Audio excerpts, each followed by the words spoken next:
आज airport इन्जिनियरिङको second class हामी अब सुरु गर्छौँ। हिजो हामीले एयरपोर्ट इन्जिनियरिङको इन्ट्रोडक्टरी पार्ट कभर गऱ्यौँ है।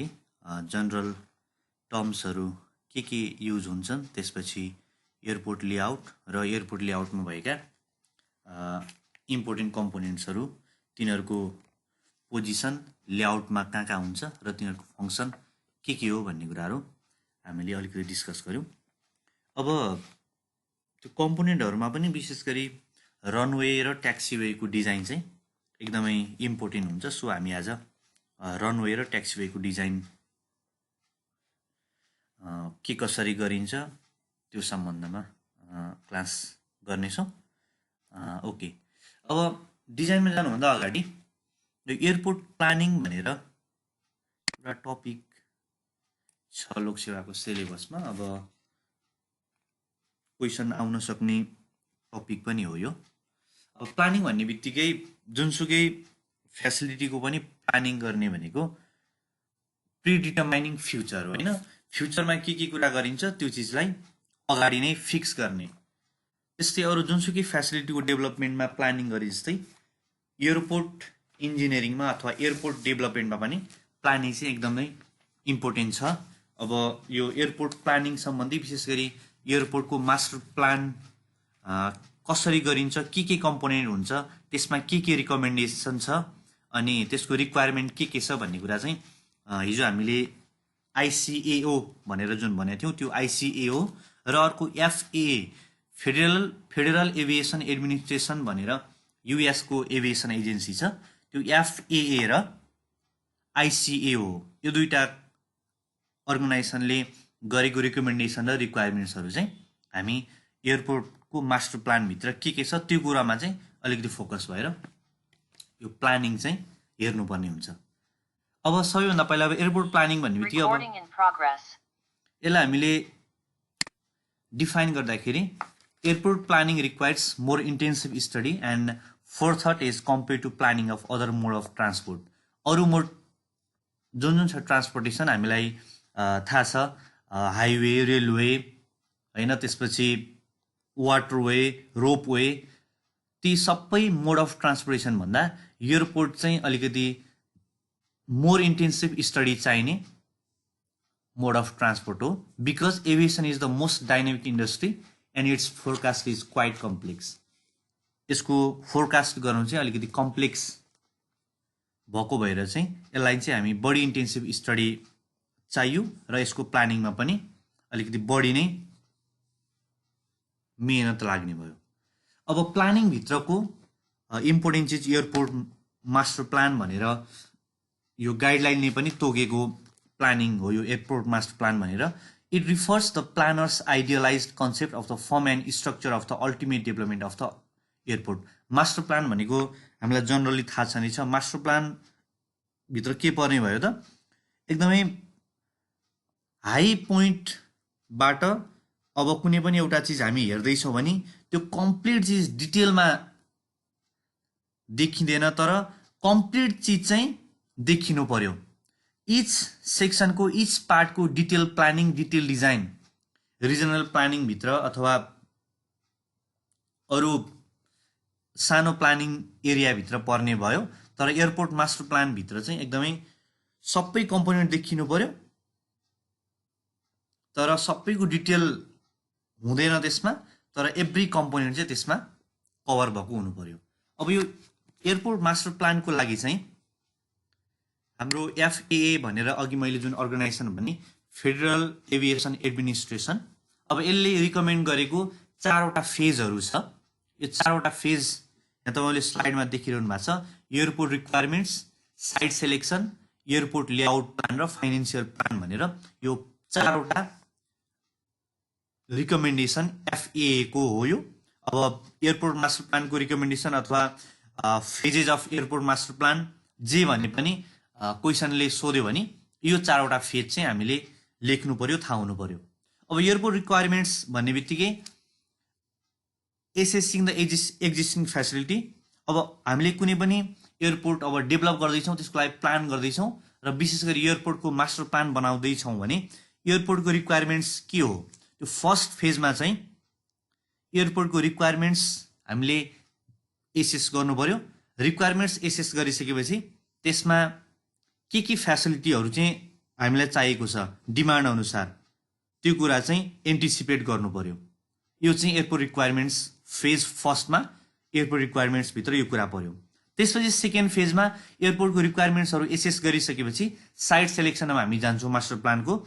सेकेन्ड फेजमा चाहिँ हामी न्यू एयरपोर्टको लागि साइट सेलेक्सन अथवा एक्जिस्टिङ एयरपोर्टको एक्सपान्सनको लागि साइट सेलेक्सन अथवा एक्जिस्टिङ साइटलाई एक्सपान्ड गरेर कुन एरियातिर एक्सपान्ड गर्ने त्यो कुराहरू एनालाइसिस गर्छौँ।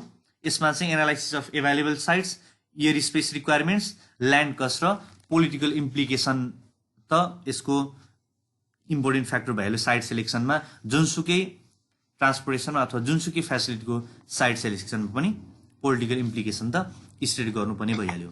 त्यसपछि एयरपोर्टको रिक्वायरमेन्ट्सलाई एसेस गऱ्यौँ अनि एयरपोर्टको लागि न्यू साइट सेलेक्सन गऱ्यौँ अथवा एक्सपान्सनको लागि साइट सेलेक्सन गऱ्यौँ।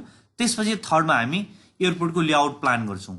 लेआउट प्लानभित्र mainly land use plan, terminal area plan र एयरपोर्टको एक्सेस प्लान, यो तीनटा मेन हामीले प्लानिङ गर्छौँ लेआउटभित्र। ल्यान्ड युजको प्लान, टर्मिनल एरिया प्लान, एयरपोर्टको एक्सेस प्लान। अनि एयरपोर्टको लेआउट प्लान गरिसकेपछि अब हामीलाई सबैभन्दा इम्पोर्टेन्ट चिज र अल्टिमेटली चाहिने चिज भनेको फाइनेन्सियल प्लान। अब फाइनेन्सियल प्लानिङ बिना अथवा फाइनेन्सियल रिक्वायरमेन्ट बिना त त्यो मास्टर प्लान त हामीले एक्जिक्युट गर्न सक्दैनौँ भनेपछि र अन्तिम फेजमा हामीले प्लान गरेको एयरपोर्ट कन्स्ट्रक्सन गर्नको लागि साइट सेलेक्सन अनुसार इम्प्लिमेन्ट गर्नको लागि फाइनेन्सियल एक्जामाइनिङ गर्ने, त्यसपछि त्यसको लागि रेभेन्यू जेनेरेसनको एनालाइसिस गर्ने र फन्ड्स रिक्वायरमेन्ट्सको लागि हामीले एनालाइसिस गर्ने, त्यसको लागि प्लान गर्ने। यो चारवटा फेज चाहिँ एयरपोर्ट मास्टर प्लानभित्र FAA को रिकमेन्डेसनले दिएको चारवटा फेज हो। एयरपोर्टको मास्टर प्लानभित्र यो चारवटा फेज पर्छ। एयरपोर्टको मास्टर प्लान भनेर क्वेसन आएको खण्डमा चाहिँ यो चारवटा फेज चाहिँ एक्सप्लेन गर्न सक्नु पर्यो। कसैले केही भन्दै हुनुहुन्छ हो?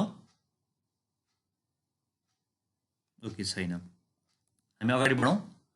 अब अघिको चारवटा फेजहरूमध्ये सबैभन्दा पहिलो फेजमा त हामीले एयरपोर्टको रिक्वायरमेन्ट्स एसेस गरिहाल्यौँ होइन, के कम्पोनेन्टहरू चाहिन्छ, के फेसिलिटिजहरू चाहिन्छ अनि डिमान्डलाई एन्टिसिपेट गर्ने कुराहरू एयरपोर्टको रिक्वायरमेन्ट्स फेज 1मा गरिसकेपछि एयरपोर्टको साइट सेलेक्सनमा अब के फ्याक्टर, के क्राइटेरियाले चाहिँ एयरपोर्टको साइट सेलेक्सनलाई इफेक्ट गर्छ, एयरपोर्टको साइट सेलेक्सन क्राइटेरिया यहाँनिर हामीले पोइन्ट वाइज राखेका छौँ होइन। अब सबैभन्दा पहिला त एटमोस्फेरिक र मेट्रोलोजिकल कन्डिसन, कुनै पनि एरियाको एटमोस्फेरिक र मेट्रोलोजिकल कन्डिसन भनेको एकदमै इम्पोर्टेन्ट रोल खेल्ने फ्याक्टर भयो। त्यो एरियामा फगको प्रेजेन्स, स्कपको माइक अफ गर्नु न।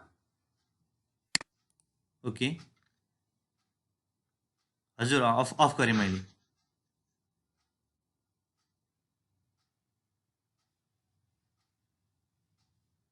किन भयो? ओके, अब एटमोस्फेरिक र मेट्रोलोजिकल कन्डिसनलाई चाहिँ हामीले अलिकति स्टडी गर्नु पर्यो। किन भन्दा जुन एरियामा चाहिँ हामीले साइट सेलेक्सन गर्दैछौँ त्यहाँ फगको प्रेजेन्स के छ अनि स्मोकको स्टडी, किनभने त्यसले भिजिबिलिटी रिड्युस गर्छ र मेनली स्मोक र फगको प्रेजेन्सले चाहिँ ट्राफिक क्यापासिटी अफ एयरक्राफ्ट पनि रिड्युस गर्छ होइन। भिजिबिलिटी नै कम भइसकेपछि त्यो कुरामा इफेक्ट गर्ने भइहाल्यो। त्यसपछि availability of land for expansion, एयरपोर्टको साइट सेलेक्सन गर्दा सबैभन्दा एकदमै ख्याल गर्नुपर्ने कुरा भनेको एक्सपान्सन गर्नको लागि ल्यान्ड छ कि छैन। अब अहिलेको हाम्रो त्रिभुवन इन्टरनेसनल एयरपोर्ट TIA को सिचुएसन हेर्दाखेरि पनि अब रनवेको लेन्थ पुगिरहेको छैन होइन, त्यसलाई एक्सपान्सन गर्नुपर्ने आवश्यकता छ त्यसको क्यापेसिटी बढाउनको लागि। तर अब ठाउँ छैन त्यहाँनिर, किन भन्दा अब दायाँ बायाँ वरिपरि एयरपोर्टको वरिपरि सबैतिर घर बनिसक्यो। अब त्यो ल्यान्ड एक्सपान्सनको लागि त्यो जग्गाहरू सरकारले किन्नलाई एकदमै महँगो पर्छ, किन भन्दा अब पहिलाको जुन रेटमा सरकारले टिआईको जग्गा ल्याएको थियो त्यो रेटमा त अब पाउनेवाला छैन भनेपछि त्यो एक्सपान्सन गर्न सक्ने प्रोबेबिलिटी चाहिँ पोसिबिलिटी चाहिँ एकदमै कम छ। हो त्यो भएको भएर हामीले एयरपोर्टको साइट सिलेक्सन गर्दाखेरि एक्सपान्सन गर्नको लागि ल्यान्ड एभाइलेबल हुन सक्ने कुरा चाहिँ एकदमै इन्स्योर गर्नु पर्यो। त्यसपछि नेक्स्टमा एभाइलेबिलिटी अफ युटिलिटिज। अब युटिलिटिजहरू एभाइलेबल भएको ठाउँमा अब साइट सिलेक्सन गर्नुपर्छ भन्ने कुरा त अब जनरल कुराहरू हो होइन। Water, electrical power, telephone, sewer line, sewer disposal पोइन्टहरू, यी फेसिलिटिजहरू भयो भने हामीलाई एयरपोर्टको साइट सिलेक्सनमा हामीले यी कुराहरू ख्याल गऱ्यौँ भने पछि कन्स्ट्रक्सनको क्रममा पनि केही न केही एडभान्टेजियस हुन्छ यो कुरा।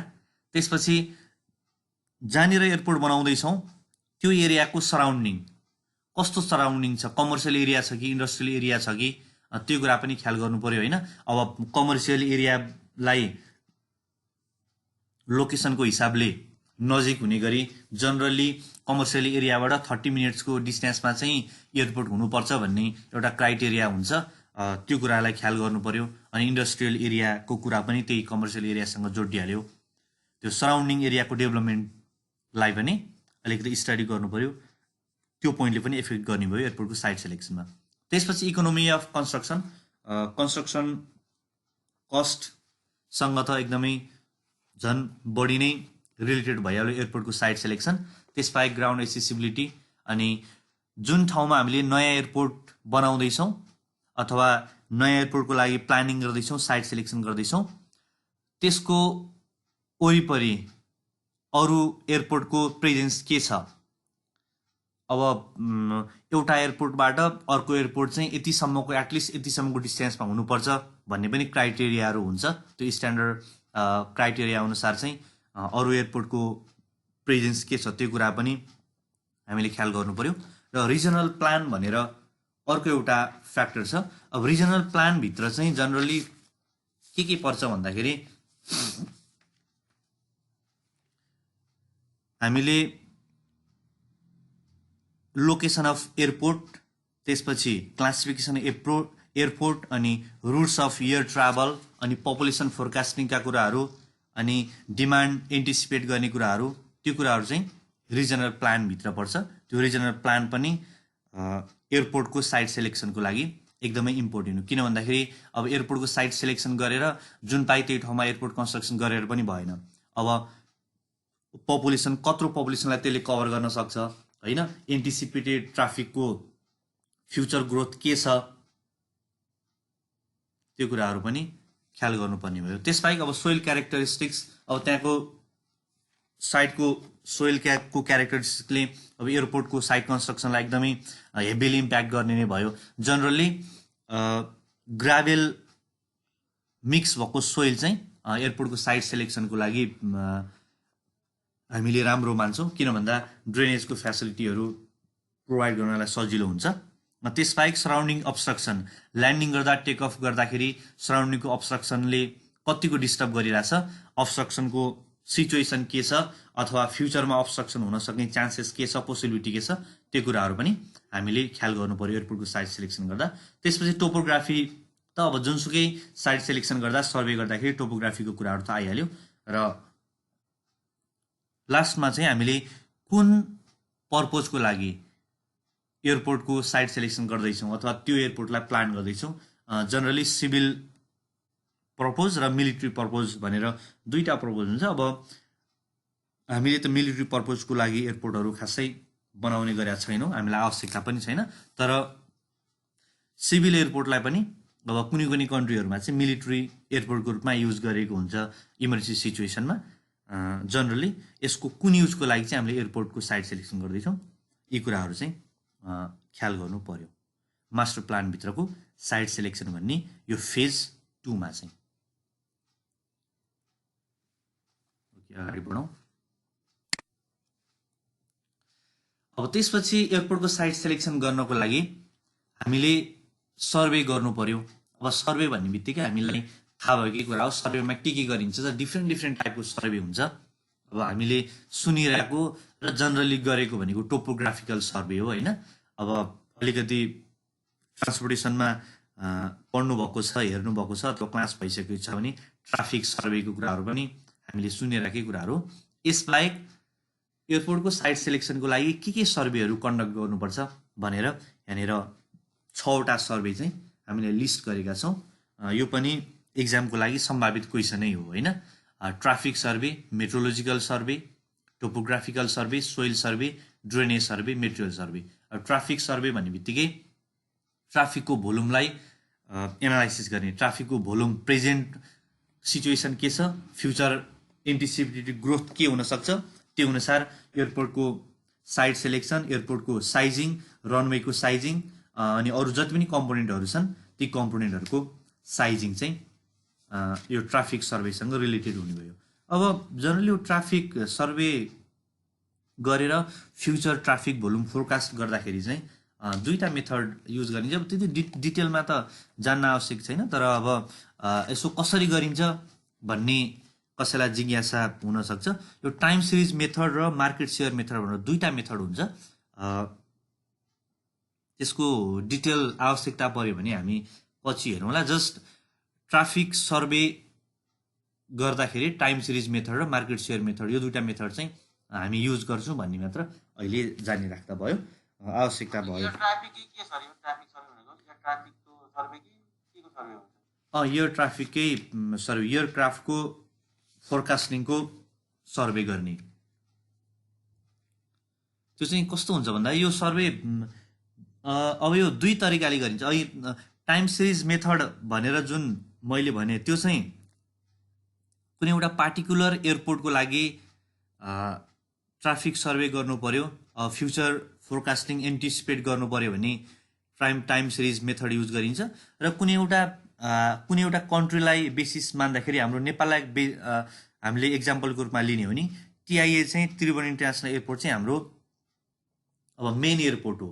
अब त्यो मेन एयरपोर्टलाई रिफरेन्स मानेर अरू कुनै डोमेस्टिक अथवा रिजनल एयरपोर्टको ट्राफिकलाई एन्टिसिपेट गर्नु पर्यो भने चाहिँ यो मार्केट सेयर मेथड भनेर कुनै पनि रिजनमा अथवा कन्ट्रीमा भएको मेन एयरपोर्टको रिफरेन्समा चाहिँ अरू एयरपोर्टहरूको पनि हामी एयरक्राफ्टको भोल्युम फोरकास्ट गर्न सक्छौँ। त्यो मेथड चाहिँ हामी मार्केट सेयर मेथड भनेर भन्छौँ। त्यो 2टा मेथड युज गरेर गर्न सकिन्छ। त्यो बाहेक अरू मेथड्सहरू पनि हुन्छ, जनरली त्यो 2टा मेथड चाहिँ युज गर्ने गरिन्छ। अब सेकेन्डमा मेट्रोलोजिकल सर्वे भन्ने बित्तिकै अब मेट्रोलोजिकल कम्पोनेन्टहरू विशेष गरी यसमा विन्डको इन्टेन्सिटी, विन्डको भेलोसिटी र विन्डको डिरेक्सन चाहिँ एकदमै इम्पोर्टेन्ट फ्याक्टर भयो। त्यो बाहेक रेनफल, टेम्परेचर, फग अनि मेट्रोलोजिकल पार्टमा जुन कुराहरू आउँछ, जुन कम्पोनेन्टहरू हुन्छन् त्यो कुराहरूको पनि सर्वे गर्नु पर्यो। मेनली एयर ट्रान्सपोर्टेसनको लागि हामी फोकस हुने भनेको चाहिँ विन्डको इन्टेन्सिटी, विन्डको डिरेक्सनसँग नै हो। अब यो विन्डको डिरेक्सन, विन्डको इन्टेन्सिटी अनि यसको प्रोबेबिलिटी, पोसिबिलिटीको कुरा चाहिँ हामीले विन्डरोज डायग्रामबाट स्टडी गर्छौँ। त्यो विन्डरोज डायग्राम भनेको के हो हामी अहिले आइहाल्छौँ त्यसमा पनि। अब त्यसपछि टोपोग्राफिकल सर्वे। टोपोग्राफिकल सर्वे त हामीले अब गरिरहेकै कुराहरू हो। अब नेचुरल फिचर्सहरू, हिल स्ट्रिमहरू, म्यानमेड अब्जेक्ट्सहरू त्यो कुराहरू सो गर्नको लागि टोपोग्राफिकल सर्वे गरिने भयो। त्यसपछि सोइल सर्वे। सोइल सर्वे त्यो साइडको सोइलको सिचुएसन, यो भनेको अब जियोटेक्निकलसँग रिलेटेड कुराहरू भयो। सोइलको स्टाटा, सोइलको क्यारेक्टरिस्टिक्स अनि कस्तो टाइपको ग्राउन्ड वाटरको सिचुएसन के छ त्यो कुराहरू सोइल सर्वेमा आउने भयो। यसले चाहिँ विशेष गरिकन रनवेको डिजाइन, ट्याक्सीको डिजाइन, त्यसपछि त्यहाँ हामीले कस्तो प्रकारको ड्रेनेज फेसिलिटीहरू प्रोभाइड गर्नुपर्छ, सर्फेस ड्रेनेजको कुराहरू, सब सर्फेस ड्रेनेजको कुराहरू, यो ड्रेनेज सिस्टमको डिजाइनसँग सोइलको सर्वे चाहिँ डिपेन्ड हुने भयो। त्यसपछि ड्रेनेज सर्वे, सोइल सर्वेसँगै रिलेटेड भएर ड्रेनेज सर्वे आउने भयो। स्टर्म वाटरको म्यानेजमेन्ट, सर्फेस वाटरको ड्रेनेजको फेसिलिटी म्यानेजमेन्ट, सब सर्फेस रनअफको म्यानेजमेन्ट, त्यो कुराहरू ड्रेनेज सर्वेभित्र पर्ने भए। र मेटेरियल सर्वे भनेको अब कन्स्ट्रक्सन मटेरियलको एभाइलेबिलिटी के छ, अब लोकेसन कस्तो छ, अब हामीलाई चाहिने मेटेरियलको ट्रान्सपोर्टेसनको फेसिलिटी के हुनसक्छ, अब एकदमै ट्रान्सपोर्टेसन कस्टै महँगो पर्ने हो कि के छ अथवा पार्टिकुलर साइटमा नै क्वाइरी साइट बनाएर कन्स्ट्रक्सन मेटेरियल हामीले लिएर आउन सक्ने अवस्था छ कि छैन, त्यो सबै कुराहरू पनि मेटेरियल सर्वेभित्र हामीले सर्वे गरेर यसरी 6-7वटा सर्वे कन्डक्ट गरेर चाहिँ हामीले एयरपोर्टको साइट सेलेक्सन गर्ने गर्छौँ। यो पनि अब what are the service to be conducted for site selection of airport भनेर भन्यो भने यो कुराहरू लेख्न सक्नु पर्यो। ओके, इकोनोमिकल त हेर्दैन sir, economical point of view. हजुर हजुर, इकोनोमिकल पोइन्ट अफ भ्यू हेर्दैन यसमा? इकोनोमिकल पोइन्ट अफ भ्यू हामी हेर्छौँ त, अघि हामीले भन्यौँ त यो फेजमा सबैभन्दा लास्टमा फाइनेन्सियल प्लान भनेर छ त होइन, हेर्छौँ नि। इकोनोमिकल पोइन्ट त नहेर्ने कुरै भएन, जुनसुकै प्रोजेक्टमा जुनसुकै फेसिलिटीको डेभलपमेन्टमा पनि इकोनोमिक एनालाइसिस त आउने नै भइहाल्यो होइन, कस्ट बेनिफिट एनालाइसिस। हजुर, इकोनोमिक डिजाइन कसरी इकोनोमिक गराउन सकिन्छ? अब कसरी इकोनोमिक गराउन सकिन्छ भन्ने पार्ट अब त्यो डिस्कसनको पार्ट होइन। हामी अब के अरे तपाईँको ब्रिजमा एउटा क्वेसन आएको थियो last year, economic span of ब्रिजको बारेमा। अब त्यस्तो यो कन्डिसन फुलफिल भयो भने चाहिँ ब्रिजको स्पान चाहिँ इकोनोमिकल हुन्छ भन्ने त्यस्तो टाइपको एकदमै पार्टिकुलर इकोनोमिक हुन्छ कि हुँदैन भन्ने स्टडी चाहिँ अब त्यस्तो चाहिँ भएन। तर अब इकोनोमिक हुने भनेको अब यी सबै सर्वेहरू भनेको इकोनोमीसँग जोडिनु त काहीँ न केही हिसाबले जोड्न त जोडिने नै भइहाल्यो। अब सोइल सर्वे इकोनोमीसँग जोडिहाल्यो, मेटेरियल सर्वे इकोनोमीसँग जोडिहाल्यो होइन, सबै सर्वेहरू इकोनोमीसँग त जोडिने नै भइहाल्छन्। हजुर, निराजन घिमिरेजी भन्नुहोस् त। सर यो सबै कि हामीले प्रिलिमिनरी सर्वे गर्ने कि डिटेल सर्वे गरिसकेपछि गर्ने के गर्ने? हजुर हजुर, यो सर्वेहरू हजुर डिटेल सर्वे गरेको हो कि के गरेको सर हामीले? होइन, डिटेल सर्वे अब यो सर्वे त प्री फिजिबिलिटीमा पनि चाहियो, फिजिबिलिटीमा पनि चाहियो, डिटेलमा पनि चाहियो। अब जनरली यसरी सबै सर्वेहरू गर्नु भनेको हामीले जनरली फिजिबिलिटी स्टडीमा चाहिँ यो सर्वेहरू गर्छौँ होइन। अब हाइवेकै केसमा पनि यो सर्वेहरू हामीले गर्ने भनेको डिटेल सर्वे गर्नुभन्दा अघिल्लो स्टेजहरूमा हो। अब डिटेल सर्वे भन्ने बित्तिकै त नितान्त डिजाइनको लागि गर्ने कन्स्ट्रक्सनसँग रिलेटेड सर्वेहरू डिटेल सर्वेमा आउने भए यसलाई हामीले फिजिबिलिटी सर्वेमा राख्न सक्यौँ। सर एकचोटि च्याटको क्वेसन हेर्नु न सर। ओके,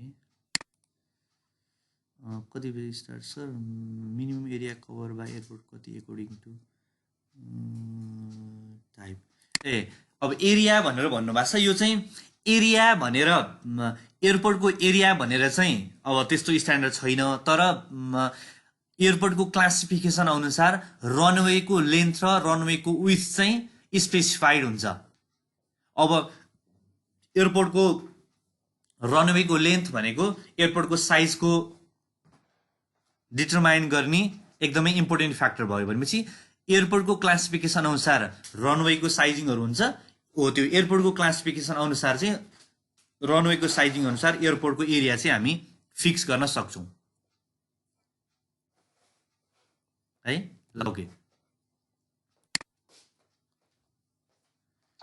हजुर, त्यो जुन तीनटा इन्टरनेसनल एयरपोर्ट हैन जुन बन्ने क्रममा छ हैन, हजुर एउटा गौतम बुद्ध भएको हैन लुम्बिनीको, हजुर चाहिँ पोखराको हैन, हजुर, अर्को चाहिँ कुन हो सर तेस्रोमा?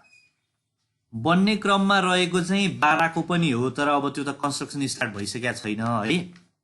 त्यो निजगढको भन्नु भएको छ हो, त्यसमा त इस्युहरू आएको थियो हैन, त्यो पोलिटिकल त्यो EIA सँग रिलेटेड कुराहरू अलिकति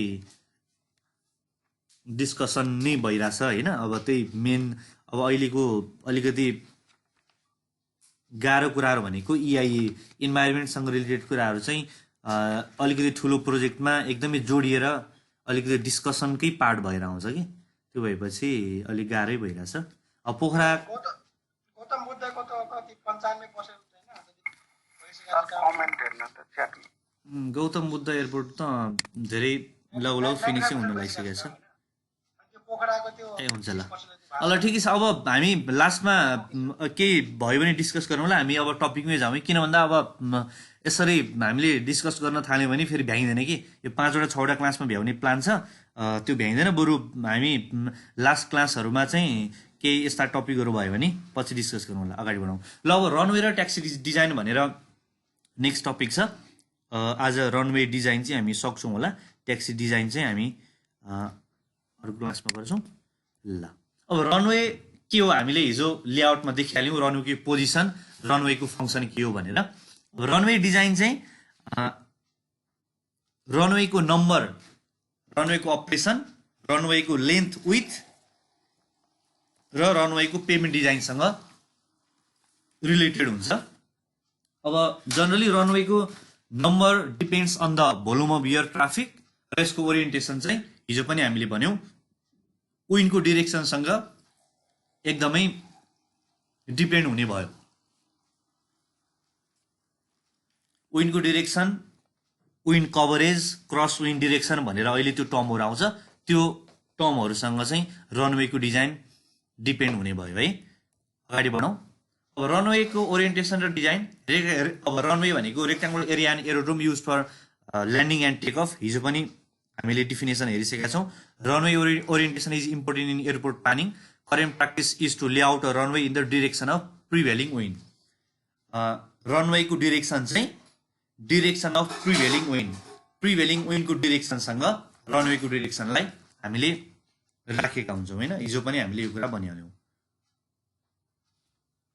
अब रनवेको ओरिएन्टेसन भनेको, रनवेको ओरिएन्टेसन डिजाइनको लागि विन्डको स्टडी एकदमै इम्पोर्टेन्ट भयो। र प्रिलिमिनरी इन्फर्मेसन हामीलाई के चाहिन्छ भन्दाखेरि map of the area, contour so गरेको म्यापको एरिया चाहियो। त्यसपछि त्यो बाहेक एकदमै इम्पोर्टेन्ट भनेको records, direction, force and duration of the wind, विन्डको डिरेक्सन, इन्टेन्सिटी र त्यहाँको स्मोक फोकको क्यारेक्टरिस्टिक्सहरू हामीलाई रनवेको ओरिएन्टेसन डिटरमाइन गर्नको लागि चाहिने एकदमै इम्पोर्टेन्ट इन्फर्मेसन हो।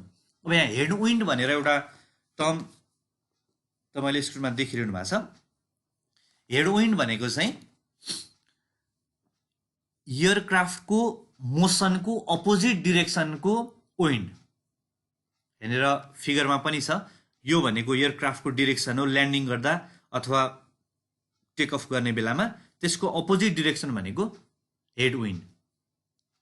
ड्युरिङ ल्यान्डिङ त्यो हेड विन्डले गर्दाखेरि ब्रेकिङ इफेक्ट प्रोभाइड गर्ने भयो होइन, अपोजिट डिरेक्सनको विन्ड छ भनेपछि त्यसले गर्दाखेरि रनवेको लेन्थ रिड्युस गर्नलाई हेल्प भयो। र ड्युरिङ टेक अफ चाहिँ it provides greater lift on the wings of the aircraft.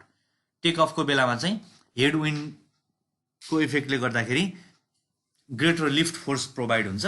अब यो लिफ्ट भनेको, ड्र्याग भनेको, यो फोर्सको बारेमा डिटेल एनालाइसिस आवश्यकता परेन। अब कसैलाई इन्ट्रेस्ट छ भने अब यो बारे पढ्न सक्ने धेरै सोर्सहरू हुन्छ होइन। अहिले जस्ट यति मात्र बुझौँ कि हेड विन्डले गर्दाखेरि ल्यान्डिङ गर्दाखेरि ब्रेकिङ इफेक्ट प्रोभाइड गर्छ, टेक अफ गर्ने बेलामा ग्रेटर लिफ्ट फोर्स विङमा प्रोभाइड गर्छ। त्यसले गर्दाखेरि हेड विन्डको डिरेक्सन चाहिँ हामीलाई थाहा हुनु पर्यो रनवेको ओरिएन्टेसन हामीले फिक्स गर्दाखेरि। क्रस विन्ड कम्पोनेन्ट्स भनेर अर्को टप छ, यहाँनिर फिगरमा देखिरहनु भएको छ। यो रनवे हो। रनवेमा अब सेन्ट्रल लाइनसँग विन्डको डिरेक्सन सर्टेन डिग्री थिटामा विन्डको डिरेक्सन छ भने त्यो विन्डको डिरेक्सनको नर्मल कम्पोनेन्ट जुन भी साइन थिटा हुन्छ त्यो भनेको क्रस विन्ड कम्पोनेन्ट भनेर हामी भन्छौँ। नर्मलको कम्पोनेन्टलाई क्रस विन्ड कम्पोनेन्ट भनेको हो। अब if cross wind component is in excess it will interrupt the safe landing and take off operation. अब यो क्रस विन्डको भ्यालु पनि कतिसम्म हुनुपर्ने एयरपोर्टको स्ट्यान्डर्ड अनुसार, एयरपोर्टको क्लासिफिकेसन अनुसार त्यो स्ट्यान्डर्ड फरक हुन्छ। त्यो स्ट्यान्डर्डमा अहिले हामी आउँछौँ, टेबल छ हामीसँग, चार्ट छ। त्यसपछि सबैभन्दा इम्पोर्टेन्ट टर्म यहाँनिर ख्याल गर्नुपर्ने भनेको विन्ड कभरेज। विन्ड कभरेज भनेको चाहिँ the percentage of time in a year during which the cross wind components remains within the limits of 25 kilometre per our. यो जुन क्रस कम्पोनेन्ट छ भी साइन थिटा, यो क्रस विन्ड कम्पोनेन्ट चाहिँ 25 kilometre per आवरको लिमिटभित्र जति time बस्छ एक वर्षभित्रमा त्यो पर्सेन्टेज भनेको विन्ड कभरेज। यो विन्ड कभरेजको पर्सेन्टेज पनि स्ट्यान्डर्ड अफ एयरपोर्ट अनुसार फरक फरक हुन्छ। जनरली चाहिँ the orientation of the runway should be such that the minimum wind coverage of about 95% is obtain. रनवेको ओरिएन्टेसन फिक्स गर्दाखेरि चाहिँ मिनिमम पनि विन्ड कभरेज 95% हुने गरी चाहिँ फिक्स गर्नु पर्यो। 95% हुने भनेको के हो? विन्ड यो क्रस विन्ड कम्पोनेन्ट जुन छ यसको भ्यालु चाहिँ 25 किलोमिटर पर आवरको लिमिट भन्दा तल वर्षभरिको 365 दिनमा 95% अफ 365 चाहिँ हुनु पर्यो। त्यसरी चाहिँ त्यो डिरेक्सन मेन्टेन हुने गरी चाहिँ हामीले रनवेको ओरिएन्टेसन फिक्स गर्छौँ। अब यो विन्डको डिरेक्सन, विन्डको इन्टेन्सिटी, विन्डको ड्युरेसन स्टडी गर्नको लागि अब हामीले त एयरपोर्टको सर्वे गर्नको लागि अब हरेक दिन गएर विन्डको एनालाइसिस गरेर त्यो सम्भव हुँदैन। त्यसैले विन्डरोज डायग्राम जुन एभाइलेबल छ हामीसँग, अब पुरानो डाटा युज गरेर हामी विन्डरोज डायग्राम बनाउन पनि सक्छौँ। त्यो विन्डरोज डायग्राम चाहिँ हामी युज गर्छौँ के को लागि? विन्डको डिरेक्सन, विन्डको ड्युरेसन र विन्डको इन्टेन्सिटी स्टडी गर्नको लागि। जनरली 5 देखि 10 वर्ष। हजुर, एकदमै इम्पोर्टेन्ट क्वेसन भयो भने च्याट बक्समा पठाउनु भयो हुन्छ। त्यसपछि हजुर हजुर यो अब हजुर हजुर भिसाइन थीटा हजुर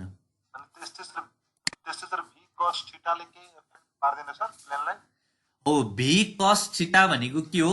हेडविन्ड कम्पोनेन्ट हुन्छ होइन। यो डिरेक्सनमा फ्लाइट एयरक्राफ्ट चाहिँ ल्यान्ड गर्दा अथवा टेक अफ गर्दा भनेपछि हेडविन्डले गर्दाखेरि ब्रेकिङमा पनि पोजिटिभ इफेक्ट गरिरहेछ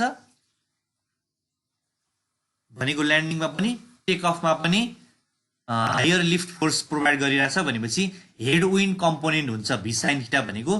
त्यसले अब इफेक्ट नगर्ने भन्ने होइन, तर भिसाइन थीटा जुन क्रस विन्ड कम्पोनेन्ट छ त्यसको जस्तो इफेक्ट अथवा त्यसलाई स्टडी गरे जस्तो डिटेल्स आएन। क्रस विन्ड कम्पोनेन्ट ब्यालेन्स हुने बित्तिकै हेडविन्ड त धेरै कन्सिडरेबल डिरेक्सनै होइन विन्डको भनेपछि क्रस विन्ड कम्पोनेन्ट ब्यालेन्स हुने बित्तिकै अथवा लिमिटमा आउने बित्तिकै त्यसले रिक्वायरमेन्ट मिट गर्ने बित्तिकै हेडविन्डको डिरेक्सनको विन्डले हामीलाई त्यति साह्रो फरक पार्ने भएन।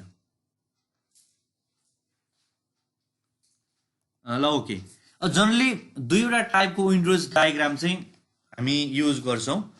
विन्डरोज डायग्राम टाइप 1 यहाँनिर यो फिगर हेर्नुहोस् त। अब यो विन्डरोज डायग्राम हामीले सुन्नलाई धेरै सुनिरहेको, तर अलिकति ठ्याक्कै के हो भन्ने कुरा चाहिँ थाहा नपाइरहेको हुन्छ। तर एकदम सजिलो कुरा हो यो, खासमा थोरै मात्र ख्याल गर्ने हो भने अथवा काहीँ कतै यसो एक डेढ पेज पढ्ने हो भने सजिलै बुझिने कुराहरू नै हो यो विन्डरोज डायग्राम भनेको। अब यहाँनिर एउटा डिरेक्सन छ, north, north east, east, south east, south, south west, west र नर्थ वेस्ट। अब यहाँनिर हामीले 4वटा डिरेक्सनलाई फेरि अर्को 4वटा पार्टमा डिभाइड गरेर 8वटा डिरेक्सन छ यहाँनिर। फेरि यो 8वटालाई नि अझै हामीले डिभाइड गरेर 16वटा बनाउन नि सक्छौँ। एन र एनईको बिचमा एनएनई, एनई र ईको बिचमा इएनई, त्यस्तै ई र एसईको बिचमा इएसई, एस र एससीको बिचमा एसएसई। यसरी अझै यसलाई हाफ हाफ गरेर अझै पनि हामीले डिरेक्सन थप्न पनि सक्छौँ। अब तर अहिले यति नै छ भन्ने बुझ्नुहोस्। अब यो यसले चाहिँ डिरेक्सन डिनोट गर्यो। अब यहाँनिर रेडियल सर्कलहरू पनि छ। यो चाहिँ ड्युरेसन अथवा पर्सेन्टेज अफ त्यो डिरेक्सनको विन्ड। कस्तो हुन्छ भन्दा यसरी यो पास डाटाहरू हुन्छ यो टेबलमा हेर्नुहोस् त। डिरेक्सन यो डिफ्रेन्ट डिरेक्सनमा हामीले अघि भनेको डिरेक्सनमा नर्थ एनएनई भनेको यो नर्थ र एनईको बिचको डिरेक्सन, त्यसपछि इएनई भनेको एनई र ई को पनि अझै बीचको डिरेक्सन यसरी डिफ्रेन्ट 16वटा डिरेक्सनमा 6.4 to 60 किलोमिटर पर आवर सम्मको डाटालाई हामीले पर्सेन्टेज वाइज यसरी राख्छौं 6.4 to 25% लाई एउटा क्याटेगोराइजमा 25 to 40% लाई अर्को क्याटेगोराइजेसनमा र 40 to 60 लाई अर्को क्याटेगोराइजमा 60 भन्दा माथि भनेको त एकदमै डेन्जरस विन्ड हो अब त्यो त हाम्रो लिमिट भन्दा बाहिर हुन्छ त्यो हुने बित्तिकै त एयरपोर्टको डिजाइन रनवेको ओरिएन्टेसनलाई एकदमै इफेक्ट गर्छ अब त्यसको लागि त फर्दर स्टडी चाहिएला एकदमै बिग प्लानिङ चाहिएला हैन एक्सपर्टिज एकदम हायर एक्सपर्टिज चाहिएला हामी 60 सम्म चाहिँ हाम्रो लिमिट छ अहिले र 6.4 भन्दा सानो विन्ड स्पिडलाई चाहिँ हामी काम पिरियड भनेर भन्छौं त्यो 6.4 भन्दा कम हुनु भनेको त अझै क्रस विन्ड कम्पोनेन्टको हिसाबले सेफ साइड नै भइहाल्यो यसरी अब 6.4 to 25 किलोमिटर पर आवरको विन्ड यो नर्थ डिरेक्सनमा कति पर्सेन्टेज त्यसपछि 25 to 40 को पर्सेन्टेज कति 40 को 60 को पर्सेन्टेज कति यसरी यो तीनवटाको टोटल पर्सेन्टेज 6.4 to 60 को नर्थ डिरेक्सनको पर्सेन्टेज कति त्यस्तै अरु सबै डिरेक्सनको 16वटा डिरेक्सनको पर्सेन्टेज कति भनेर हामी यसरी निकाल्छौं अब यो विन्डको स्पिड र यसको पर्सेन्टेज डिटरमाइन गर्नलाई हामीसँग विन्डको स्पिड डिरेक्सन हामीले मेजर गर्ने भनेको हामीले विन्ड भेन अथवा एनिमोमिटर युज गर्छौं त्यसको युज गरेर विन्डको स्पिड र ड्युरेसन हामी मेजर गर्छौं अब त्यो मेट्रोलोजिकल स्टेशनहरुमा हुन्छ अब एयरपोर्टमा त मेट्रोलोजिकल स्टेशन हुने नै भइहाल्यो त्यसले मेजर गर्ने हो अब यसरी मेजर गरिसकेपछि अब यो डिरेक्सन भयो त्यो डिरेक्सनको पर्सेन्टेज अफ विन्डको भ्यालु पनि आयो भनेपछि यसलाई हामीले यसरी अब यो नर्थ डिरेक्सनको पर्सेन्टेज कति त यो टेबलमा 13% भनेपछि अब यो रेडियल भनेको पर्सेन्टेज अफ त्यो डिरेक्सनको विन्ड अब यहाँनिर 0 2 4 6 8 भनेर यसो रेडियल डिरेक्सनमा राखेको छ यहाँनिर जुन n को 13 आयो हामी n मा गएर 13 मा प्लट गर्यौं त्यस्तै ne मा कति 6 ne मा हामी 6 मा गएर प्लट गर्यौं हो यसरी हरेक डिरेक्सनमा 16वटा डिरेक्सनको डाटा यसरी प्लट गरिसकेपछि हामीले अब यो विन्डोज डायग्रामको युज गरेर हाम्रो एयरपोर्टको पार्टिकुलर साइटको पार्टिकुलर लोकेसनको रनवेको ओरिएन्टेसन कुन हुने भन्दाखेरि अब यसरी विन्डोज डायग्रामको दुईटा पोइन्ट जोड्ने एकदमै लंगेस्ट हुने गरी यहाँनिर हो यो पोइन्ट चाहिँ मैले माउस राखेको पोइन्ट n तिरको पोइन्ट र विन्डोज डायग्रामको s तिरको पोइन्ट अहिले लंगेस्ट लाइन बनिरहेछ भनेपछि यो ns डिरेक्सनको यो डिरेक्सन चाहिँ हाम्रो रनवेको ओरिएन्टेसनको लागि बेस्ट डिरेक्सन भयो सपोज यो पोर्सन विन्डको यो पोर्सन यता भएको भए ne र e को बेसमा भएको भए यो w र sw बीचको पोइन्ट र ne र e को बीचको पोइन्ट चाहिँ लंगेस्ट लाइन हुन सक्थ्यो भनेपछि यो डिरेक्सन चाहिँ त्यो लोकेसनको लागि बेस्ट ओरिएन्टेसन हुन सक्थ्यो है यस विन्डोज डायग्रामको युज हामी यसरी गर्छौं व्हाट इज विन्डोज डायग्राम भनेर पनि हजुर त्यो डायग्राम बुझाइदिनुस् होला बुझिन यो डायग्राम बुझिएन हेर्नुस् त अब यो न्यूमेरिकल्ली चाहिँ अब यो अहिले थाहा पाइरहनु पर्दैन एक्जाम पोइन्ट अफ भ्यूले विन्डोज डायग्रामकै बारेमा जान्दाखेरि राम्रो अब एक्जाम पोइन्ट अफ भ्यूले चाहिँ अब विन्डोज डायग्रामै बनाइरहनु परेन अब कन्सेप्ट लिनको लागि जस्ट बुझ्नको लागि चाहिँ यसरी डिफ्रेन्ट डिरेक्सनमा डिफ्रेन्ट किलोमिटर पर आवरको विन्डको भेलोसिटीको पर्सेन्टेज वाइज हामीले डाटा कलेक्सन गरेर हरेक डिरेक्सनको पर्सेन्टेज हामीले यसरी निकाल्छौं एनिमोमिटरको युज गरेर डिरेक्सन र भेलोसिटी मेजर गरिन्छ त्यो मेजर गरेको डाटालाई अब डिजिटल्ली पनि कन्भर्ट गर्न सक्ने सिस्टम छ अब अहिले त धेरै सजिलो छ अब त्यसलाई यसरी पर्सेन्टेज वाइज छुट्याउँछ भनेको त्यो रिजनमा